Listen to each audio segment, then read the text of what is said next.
হামের টিকা না দিয়ে বিগত 2 সরকার ক্ষমাহীন অপরাধ করেছে প্রধানমন্ত্রী।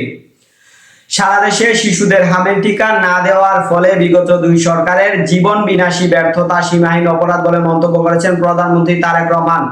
তিনি বলেছেন যে আমাদের সবাইকে সতর্কতা থাকতে হবে, ভবিষ্যতে আর কখনো যাতে এই ধরনের দুর্ঘটনা পুনরাবৃত্তি না হয়।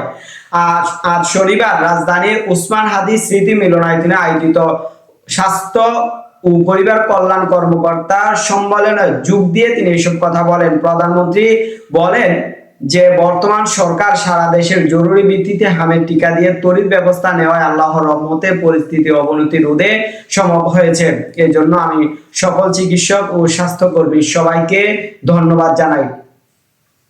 যারা তাদের প্রিয় সন্তান হারিয়েছে তাদের প্রতি দুঃখ প্রকাশ করে তারেক রহমান বলেন যে প্রতিটি হাসপাতাল ও স্বাস্থ্য কেন্দ্রকে জবাবদিহিতার আওতায় এনে নাগরিক স্বাস্থ্য সেবা নিশ্চিত করার এখন সময়ের দাবি। তিনি বলেন যে স্বাস্থ্য ও চিকিৎসা সেবা নিশ্চিত করা এটি নাগরিকদের প্রতি রাষ্ট্রের করুণা নয়, বরং চিকিৎসা নিশ্চিত করা রাষ্ট্রের কর্তব্য।